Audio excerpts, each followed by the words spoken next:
The last sound I heard before my world shattered wasn't the traditional wedding march playing softly in the background. Wasn't the gentle murmur of guests settling into their seats. Wasn't even the nervous laughter of my groomsmen adjusting their ties one final time. No, the last sound was something far more devastating, the unmistakable moan of pleasure echoing from the bridal suite. Followed by my fiancée, Emma's breathless whisper, "God, Jake, you're so much better than David will ever be." That was the moment I realized my bride-to-be was in bed with my best man. 30 minutes before our ceremony was supposed to begin. But 6 months later, I was the one laughing as I slipped a wedding ring onto her sister's finger, watching Emma's face crumble from the front row of our intimate beach ceremony. The memory of that wedding day still hits me like a physical blow. Even now, I can still feel the expensive fabric of my custom-tailored tuxedo scratching against my skin as I stood frozen outside the bridal suite door. My hand raised to knock, a bouquet of Emma's favorite white roses trembling in my grip.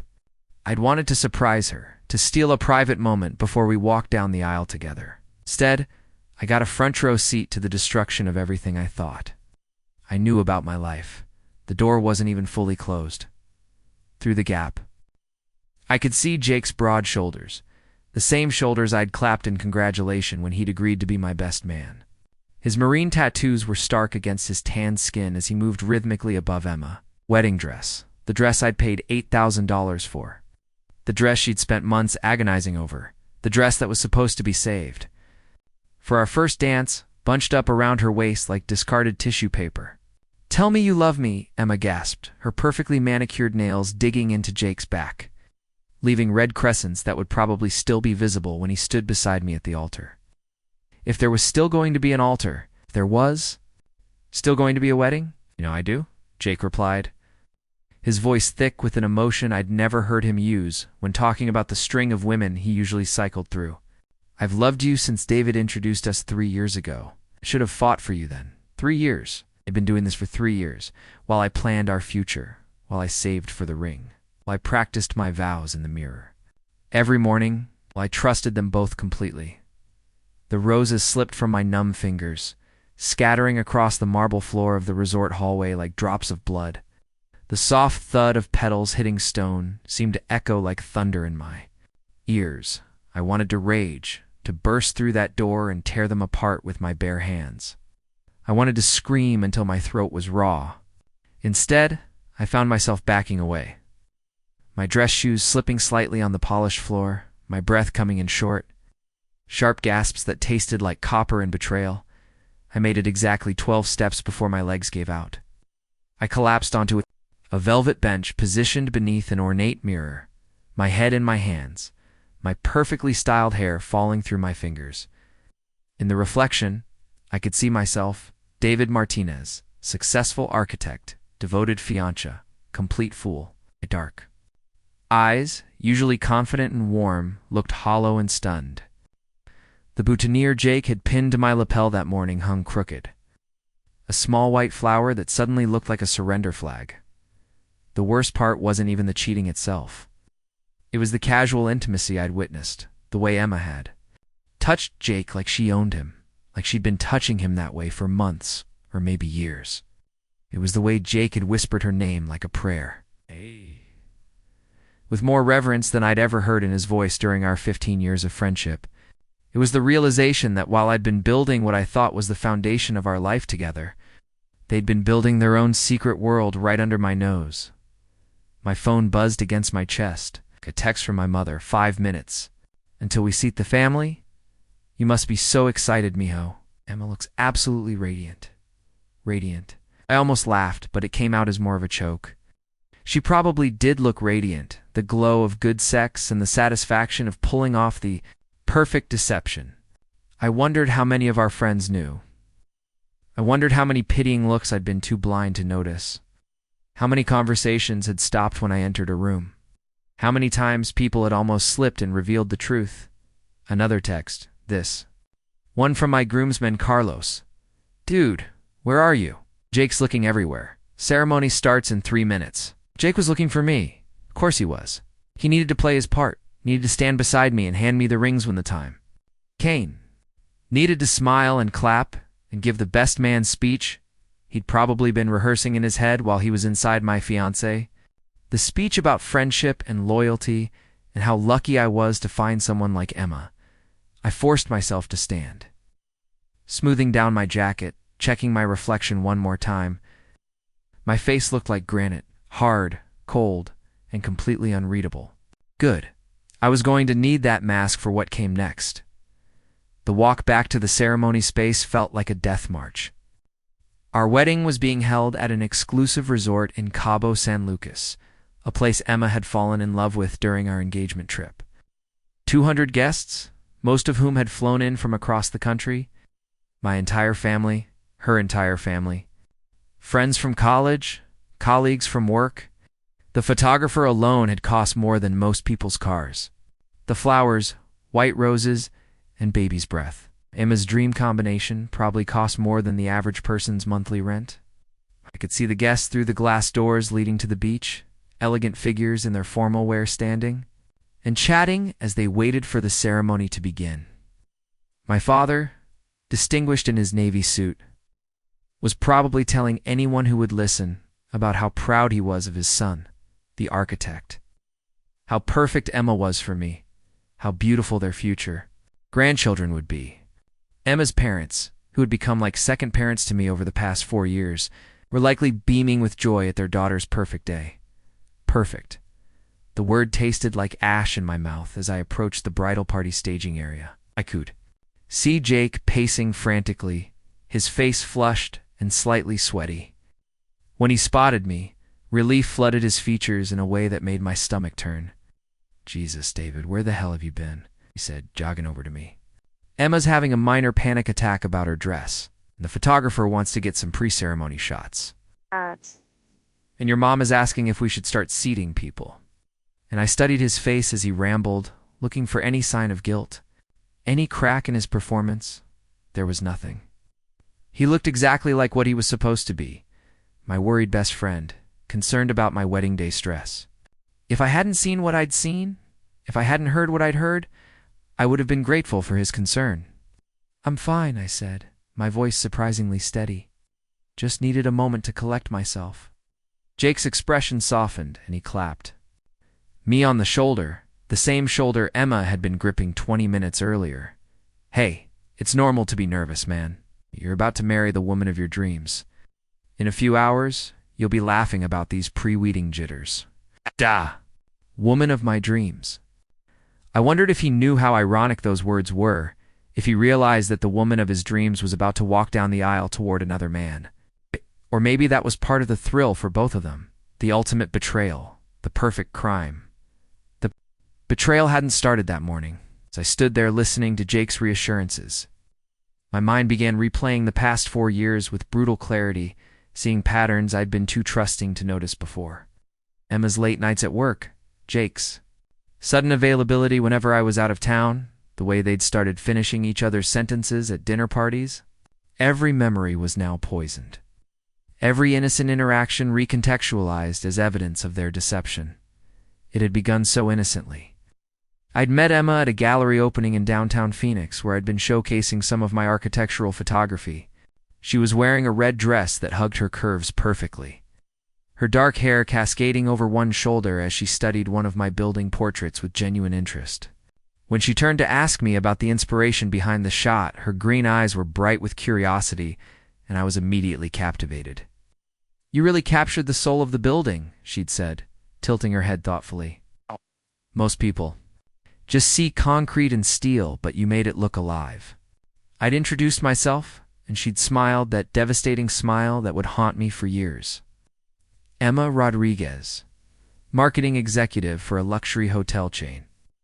Originally from San Diego, but living in Phoenix for the past 2 years. We'd talked for hours that night, about art and architecture, about travel and dreams. She was intelligent, funny, and effortlessly beautiful. When I'd finally worked up the courage to ask for her number, she'd laughed and said she'd been waiting for me to ask. All evening. Our first date was at a small Italian restaurant in Old Town Scottsdale. Emma had ordered the most expensive wine on the menu without even glancing at the price, and when I'd hesitated, She'd waved dismissively. Life's too short for cheap wine. David, besides, I have excellent taste in wine and apparently in men. The confidence, the slight recklessness with money, the way she made me feel like I was special, it should have been a warning sign. But instead it felt intoxicating. 2 weeks later, I'd introduced her to Jake at a barbecue at my house. Jake was between deployments then, home from his second tour in Afghanistan, still carrying himself with that military precision that had served him well in the Marines. He was my oldest friend, the brother I'd never had. The guy who'd helped me move apartments 7 times and never complained. When Emma walked into my backyard that day wearing a sundress that showed off her tan legs, I'd been so proud to introduce her to the people who mattered most to me. "So, you're the famous Jake," Emma had said, extending her hand with that killer smile. "David talks about you constantly. Thank you for your service." Jake had taken her hand, holding it just a moment longer than necessary, his blue eyes crinkling. At the corners, as he smiled back, "The pleasure's all mine. David's been keeping you a secret now. I understand why." I'd laughed it off, proud that my best friend and my girlfriend were hitting it off so well. Emma had spent most of that afternoon by the pool, entertaining Jake and the other guys with stories from her marketing job, laughing at their jokes, fitting in perfectly with my friend group. Every time I'd looked over at them, Jake had been looking at her with undisguised admiration, and Emma had been soaking up the attention like sunshine. "She's incredible, man," Jake had told me later that night as we cleaned up the empty beer bottles. "Beautiful, smart, funny, and she actually laughs at your terrible architecture jokes. You better lock that down before someone steals her away." If only I'd known he was already planning to be that someone. The signs were there from the beginning. But I'd interpreted them as friendship, as Emma integrating into my social circle. She'd started texting Jake directly to coordinate group hangouts.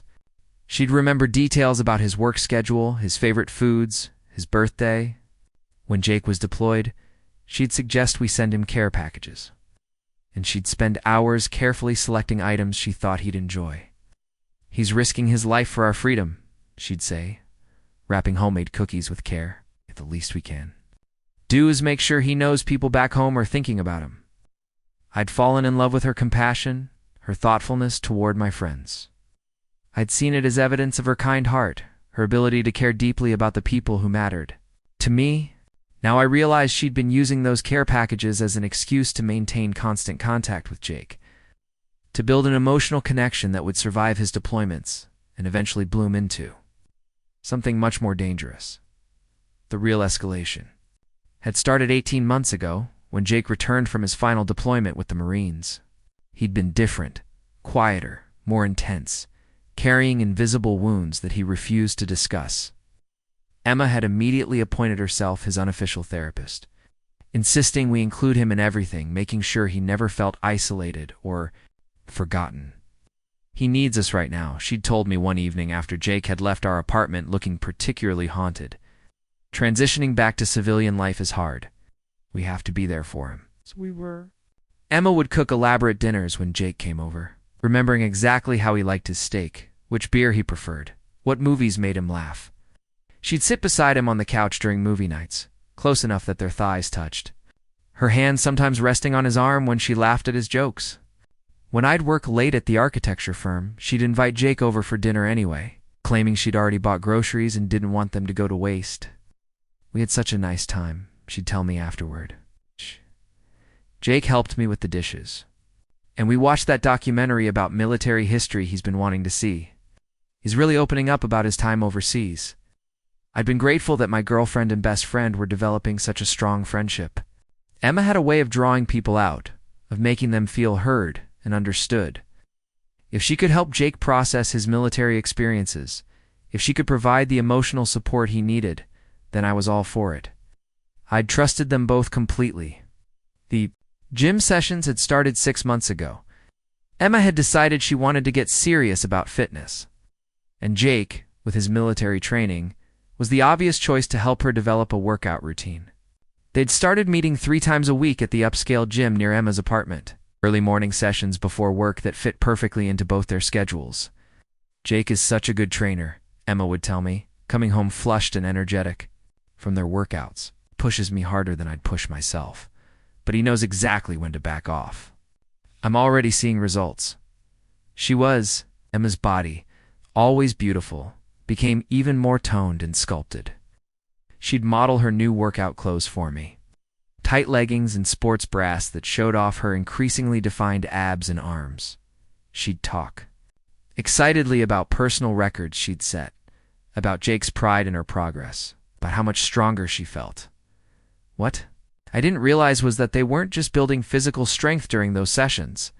They were building intimacy, sharing the endorphin high of intense workouts, spotting each other through challenging exercises that required trust and physical closeness.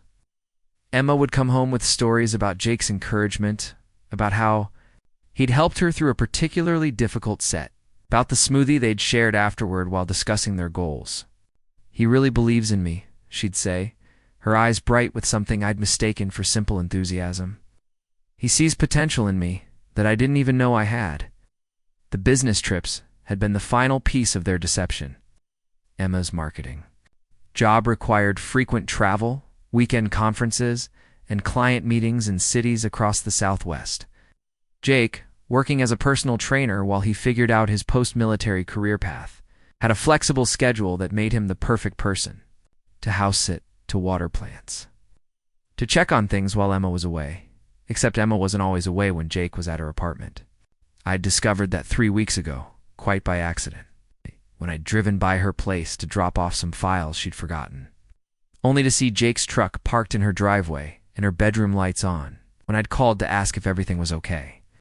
She'd answered on the first ring, her voice slightly breathless. "Oh, hi, babe. Yeah, everything's fine. Jake just stopped by to grab those protein bars I bought him.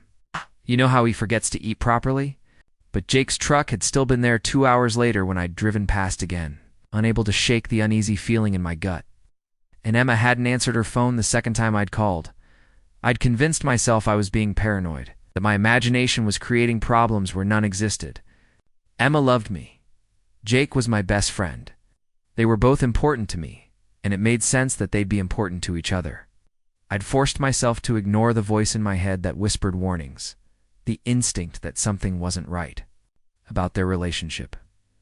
Now, standing in my wedding tuxedo with the taste of betrayal bitter in my mouth, I realized I'd been willfully blind to what everyone else had probably seen months ago. The way Emma's face lit up when Jake entered a room, the way Jake's eyes followed her whenever she moved, the private jokes they shared, the casual touches, the way they seemed to communicate without words. They'd been falling in love right in front of me, and I'd helped orchestrate every moment of it. The ceremony never happened, not the way it was. Supposed to, anyway. I'd walked back toward the altar with Jake beside me, his nervous chatter filling the silence as 200 guests rose to their feet in anticipation. The string quartet began the processional, and Emma's bridesmaids started their elegant march down the white-carpeted aisle, each carrying bouquets of white roses that matched the scattered petals I'd left outside her hotel room door. Everything was perfect, orchestrated down to the last detail, exactly as Emma had envisioned for the past year. When the wedding march began and Emma appeared at the back of the aisle on her father's arm, a collective gasp of admiration rose from the crowd. She was breathtaking in that $8,000 gown, her veil trailing behind her like something from a fairy tale, her smile radiant as she looked toward the altar where I waited. For a moment, seeing her there in all her bridal glory, I almost convinced myself I'd imagined what I'd witnessed in her room. Almost. But then her eyes found Jake standing beside me, and I saw it. The flash of something intimate and electric passing between them. It lasted maybe 2 seconds, but it was enough to confirm that my world had truly ended. I let her make it halfway. Down the aisle before I raised my hand, the music stopped so abruptly it felt like the world had been put on pause. Emma faltered in her steps, confusion flickering across her face as she looked at me, then at the guests, then back at me. Her father, a distinguished man who'd welcomed me into his family with genuine warmth, tightened his grip on her arm and whispered something in her ear. But I was already moving, walking down the aisle toward them with measured steps that felt like the longest journey of my life. "David." Emma's voice was small, uncertain, carrying clearly in the absolute silence, that had fallen over the beach. I stopped directly in front of her. Close enough to see the panic beginning to bloom in her green eyes, close enough to smell her perfume, the same perfume that had probably been all over Jake an hour earlier. When I spoke, my voice was steady and clear enough for every single guest to hear. Can't marry you, Emma. Not when you're in love with someone else. The sound that rose from the crowd was like nothing I'd ever heard. 200 people gasping simultaneously, followed by an explosion of whispers and murmurs that crashed over us like a wave. Emma's face went white beneath her carefully applied makeup, and her father's grip on her arm tightened protectively. "David, what are you talking about?" she stammered, but her eyes had already darted to Jake, who was standing frozen at the altar, his face a mask of guilty horror. "I saw you, Emma, both of you, in your room an hour ago." I turned to address the crowd, my voice carrying over their shocked murmurs. "I'm sorry you all came so far for this, but there isn't going to be a wedding today. The bride is otherwise occupied." The aftermath was chaos. Emma's mother let out a sound that was half sob, half wail. My mother pushed through. The crowd, her face a mixture of confusion and devastation, reaching for me with shaking hands. Emma herself seemed to crumble, the carefully constructed facade of the perfect bride dissolving as she sank to her knees in the sand. Her expensive dress pooling around her like spilled milk. But through all the chaos, all the shouting and crying and confusion, I found myself looking at one person who hadn't moved, hadn't gasped, hadn't joined the mob of shocked relatives demanding explanations. Emma's younger sister, Sophia, stood at the edge of the crowd wearing a simple blue dress that complemented her dark hair and olive skin. While everyone else was losing their minds, she was watching me with something that looked almost like approval in her intelligent, brown eyes. Sophia had always been different from Emma, quieter, more thoughtful, with a sharp wit and an artist's soul that reminded me why I'd been drawn to creative people in the first place.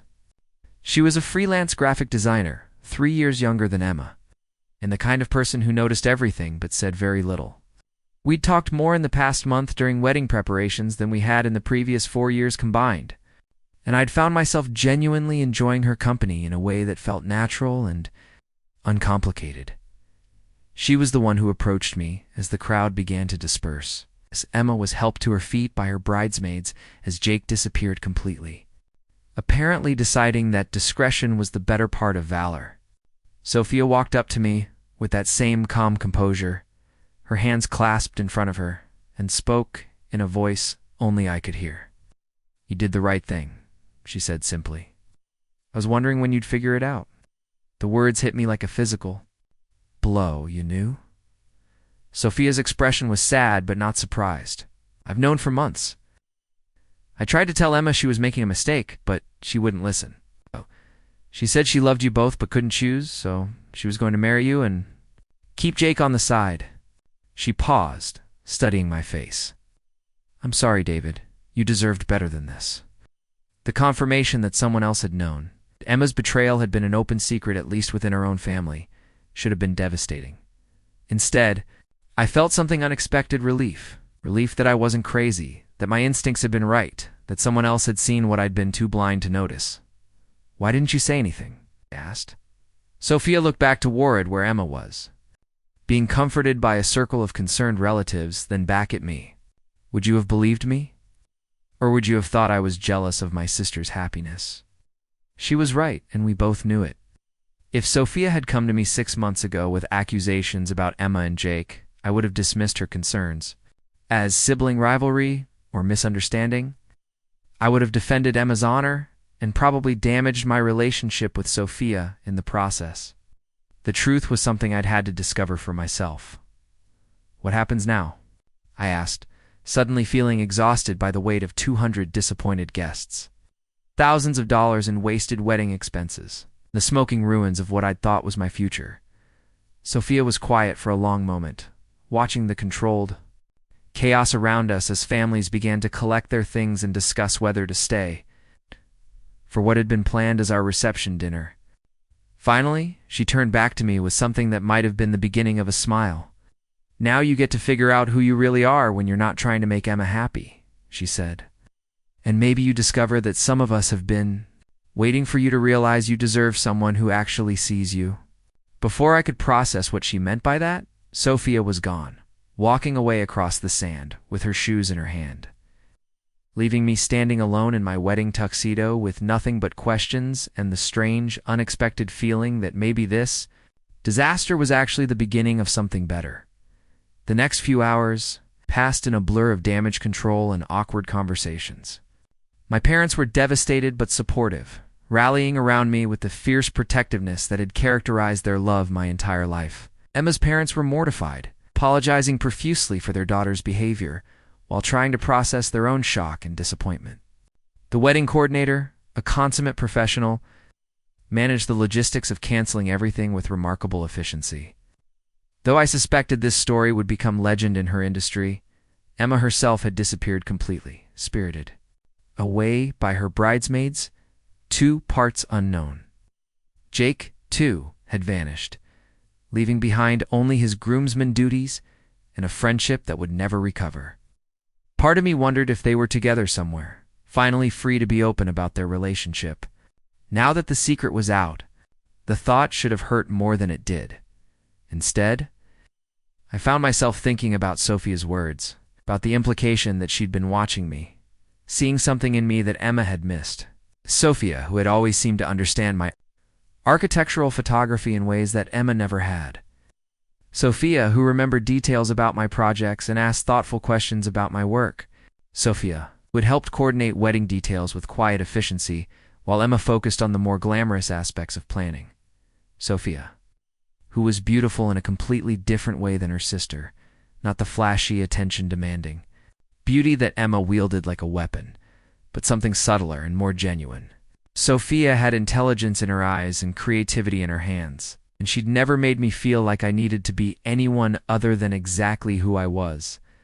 As the beach emptied and the sun began to set over what should have been my wedding day, I made a decision that surprised even me. Instead of going back to my hotel room to wallow in self-pity and figure out how to rebuild my shattered life, I went looking for Sophia. I found her sitting alone at the resort's bar, still in her blue dress, nursing what looked like a very strong drink and staring out at the ocean. Mind if I join you? I asked.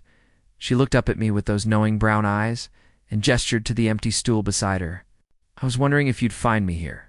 Were you now? I said, settling beside her and signaling the bartender for whatever she was drinking. You're not the kind of man who hides from his problems, she said, turning slightly to face me. The kind who faces them head-on and then figures out how to build something better from the wreckage. It's what you do. You're an architect. For the first time in hours, I laughed. A real laugh. Not bitter or pained, but genuinely amused. Is that your professional opinion, Miss Rodriguez? It is, she said solemnly, then smiled, the first real smile I'd seen from anyone all day. And I have it on good authority that my professional opinions are usually worth listening to. We sat in comfortable silence for a while, watching the sunset paint the sky in shades of orange and pink that would have been perfect for wedding photos. Instead of the sharp pain I expected to feel, there was something else, possibility. Maybe or hope. The future I'd planned was gone, but sitting next to Sophia, I began to wonder if the future I'd never dared to imagine might be even better. The months that followed the wedding disaster were a masterclass in rebuilding a life from the ground up. I threw myself into my work with an intensity that surprised even my business partners at Martinez and Associates.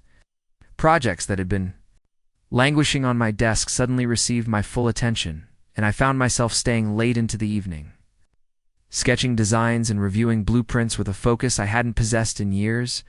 My assistant, Maria, started bringing me dinner from the deli down the street because she'd noticed I was forgetting to eat. You're working like a man possessed, she'd say, setting a sandwich on my drafting table. It's impressive, but also a little concerning. She wasn't wrong. Work had become my sanctuary, the one place where I could control every variable and ensure perfect outcomes. Architecture was logical, predictable. Materials behaved according to their properties. Calculations produced reliable results, and if you planned carefully enough, there were no surprises. Unlike human relationships, Buildings didn't lie or betray or pretend to be something they weren't. My latest project was a modern residential complex in North Phoenix, something I'd been developing for a tech entrepreneur who wanted luxury condos that captured the essence of desert living. The challenge was creating spaces that felt open and airy while providing privacy and intimacy. I'd been struggling with the concept for months. But after the wedding debacle, suddenly I understood exactly what I wanted to create. These would be homes for people starting over, spaces designed for new beginnings. Sophia had been the one to suggest the architectural angle during one of our increasingly frequent coffee meetings. We'd started meeting every Tuesday at a small cafe in downtown Phoenix, ostensibly to discuss how to handle the ongoing family drama from the failed wedding, but increasingly just to talk. She had a way of listening that made me want to share things I'd never told anyone, and her perspective on design and aesthetics challenged me in ways that made me a better architect. What if instead of thinking about privacy as separation, you thought about it as selective transparency? She'd suggested one Tuesday afternoon, sketching quick diagrams on her napkin with a pen from her purse, like the spaces could be designed so residents choose what they want to share and what they want to keep private, instead of having those choices made for them by the architecture. I'd stared at her rough sketch, seeing immediately how the concept could work. Floor to ceiling, windows that could be made opaque with the touch of a button, communal areas that flowed seamlessly into private spaces, balconies that could be enclosed or open depending on the resident's mood. It was brilliant, and it was exactly the kind of innovative thinking that separated good architecture from great architecture, Sophia I'd said, looking up from her napkin to find her watching me with those intelligent brown eyes. You're a genius, she'd blushed, a soft pink that made her look younger and more vulnerable than usual. I just think about how people actually live, not how architects think they should live. That conversation had led to Sophia becoming an unofficial consultant on the project. She'd visit the site with me, walking through the skeletal frames of the buildings and offering insights about how residents might actually use the spaces. Her background in graphic design gave her an eye for visual flow and user experience that complemented my structural expertise perfectly. The kitchen island is too big, she'd said during one site visit, standing in what would eventually be a luxury unit's main living area. People think they want massive islands, but what they really want is a space where they can cook and still be part of conversations happening in the living room. This creates a barrier instead of a connection. She was right, as she usually was. I'd redesigned the kitchen layout that night, creating something more intimate and functional. When I'd shown her the revised plans the following week, her face had lit up with genuine excitement. This is perfect, she'd said, tracing the flow of the space with her finger. It's like you've created a home for people who want to be together, but also want to be themselves. The observation had hit me harder than she'd probably intended.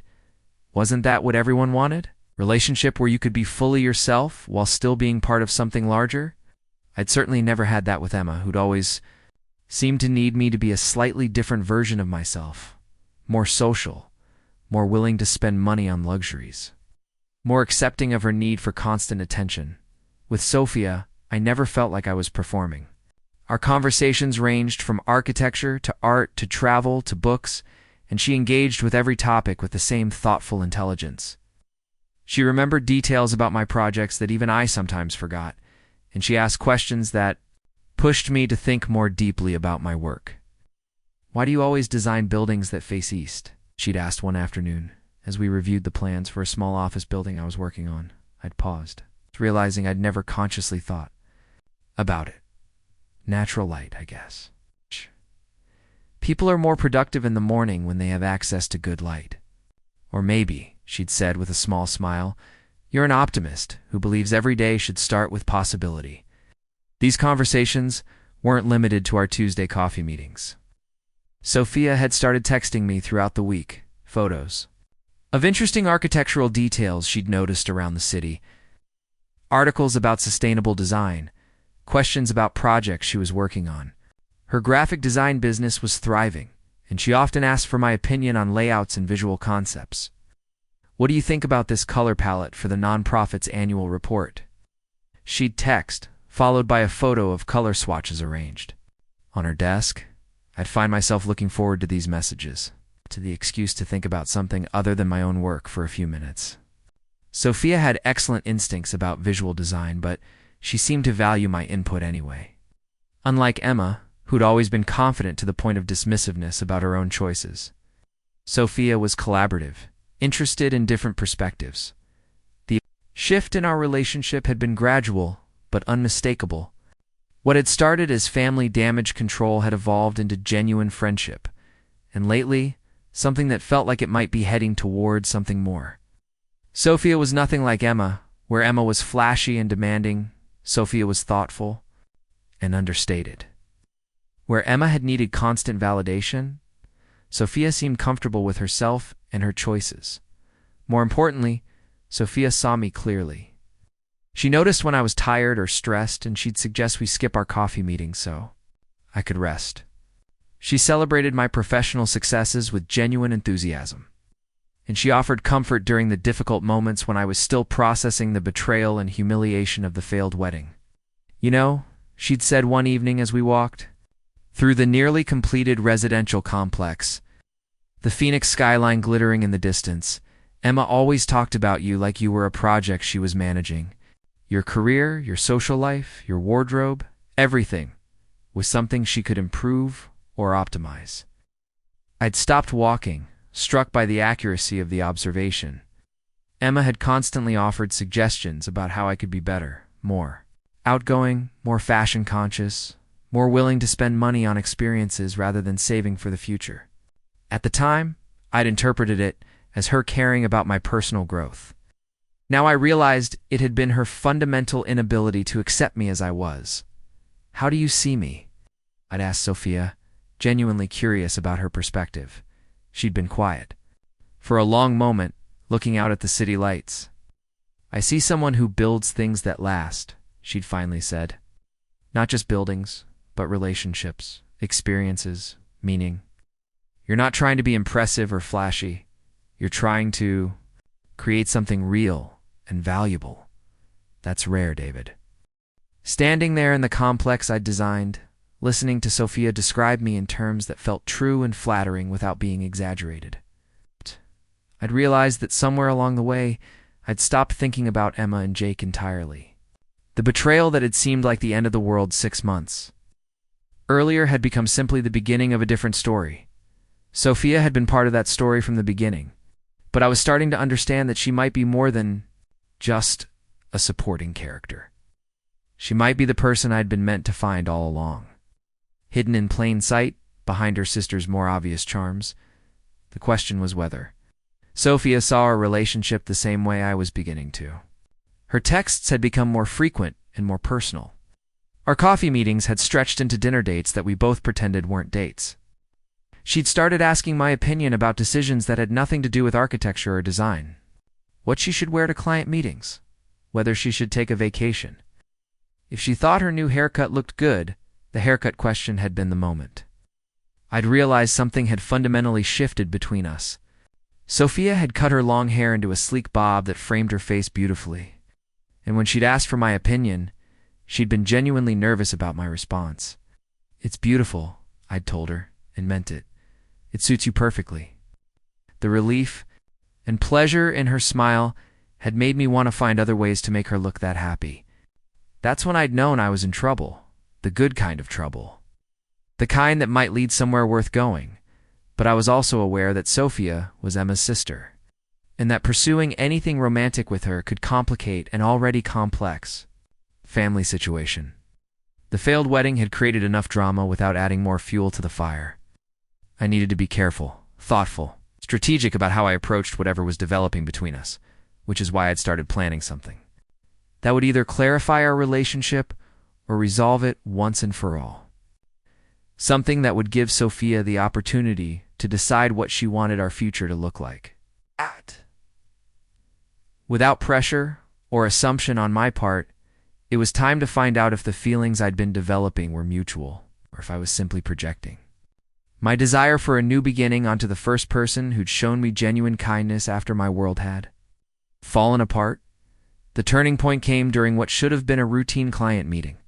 Sophia had asked if she could tag along to see the residential complex in its final stages, claiming she wanted to understand how her design suggestions had been implemented. But as we walked through the model unit, pointing out features and discussing the philosophy behind different design choices, I noticed something that made my pulse quicken. Marcus Chen, the tech entrepreneur who'd commissioned the project, wasn't just listening politely to our presentation.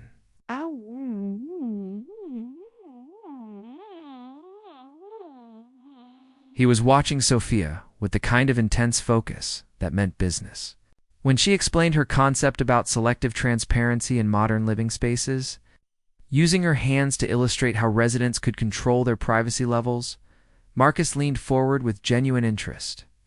"Miss Rodriguez," he said, "do you have a card? Because I'm developing 3 more properties in the valley. I think your perspective on residential design could be exactly what I'm looking for." Sophia glanced at me uncertainly, and I nodded encouragingly.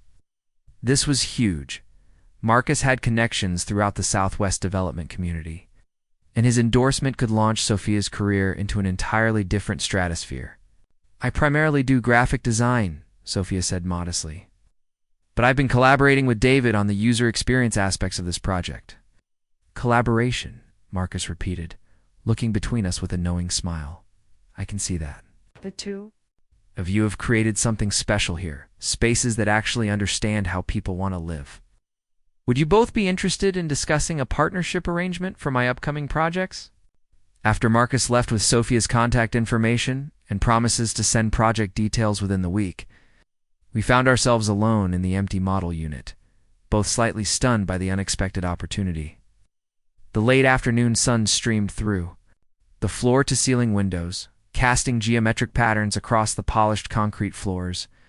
"Did that really just happen?" Sophia asked, sinking onto the modern sectional sofa that had been staged in the living area.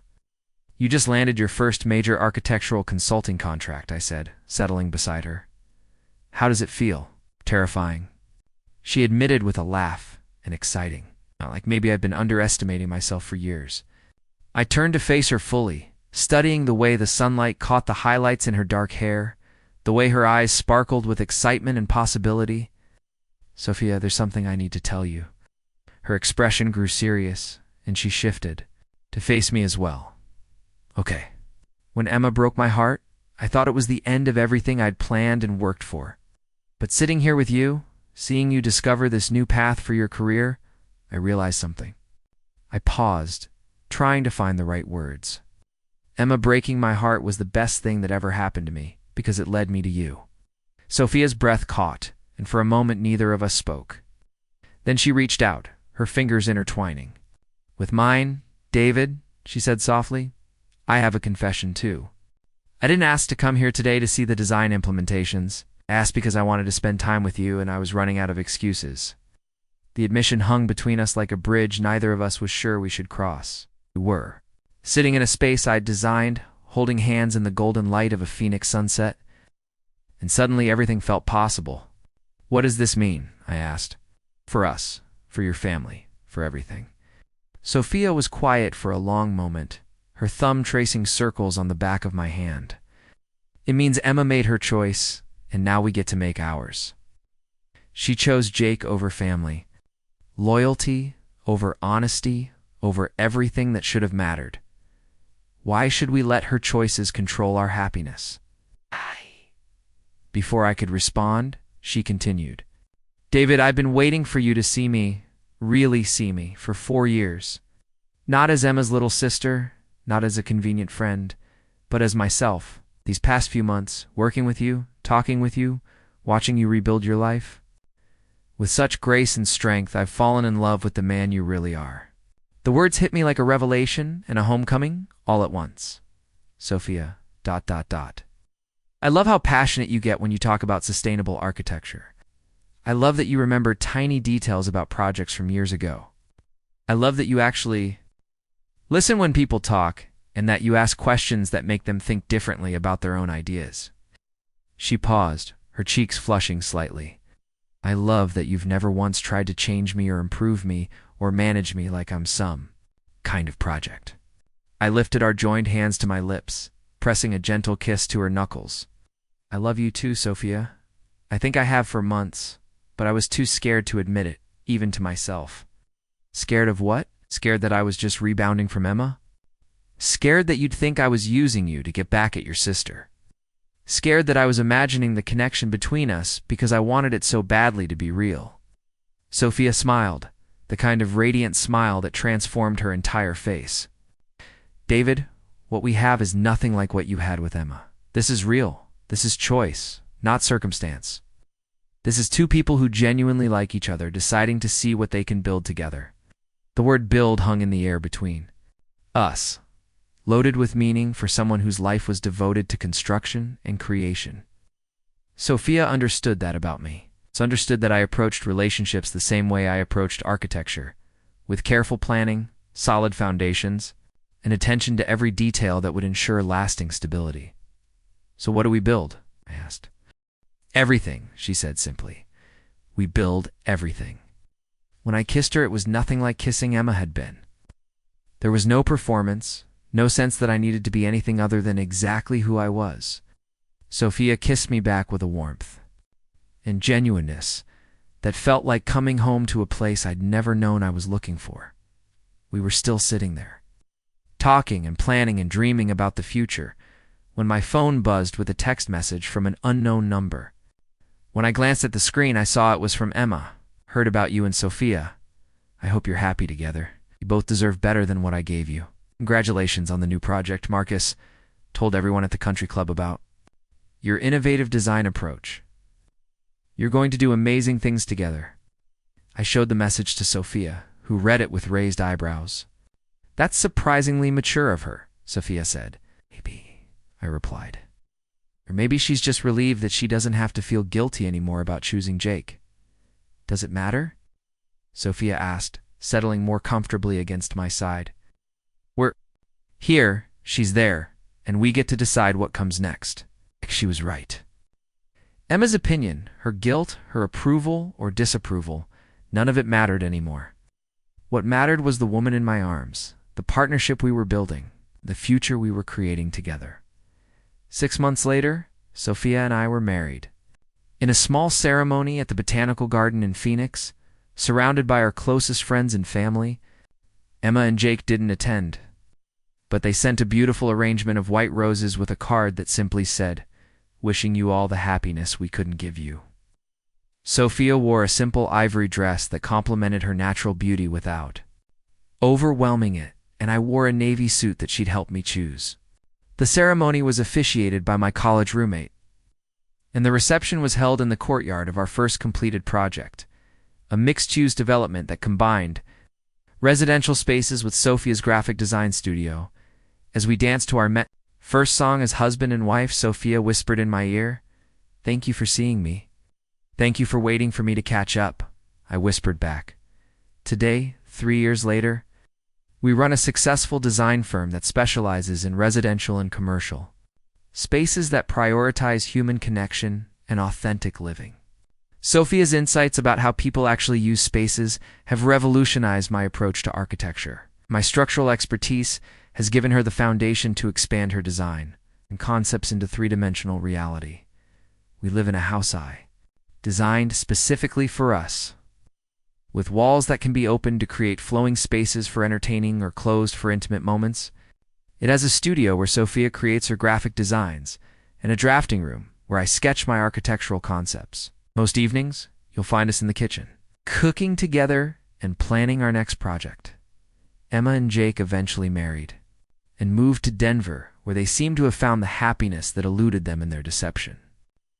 We exchange holiday cards and occasional updates, maintaining the kind of cordial distance that allows everyone to move forward without dwelling on past mistakes. Sometimes, people ask if I'm grateful for what happened at that failed wedding. I believe everything happens for a reason. The truth is simpler and more complex than that.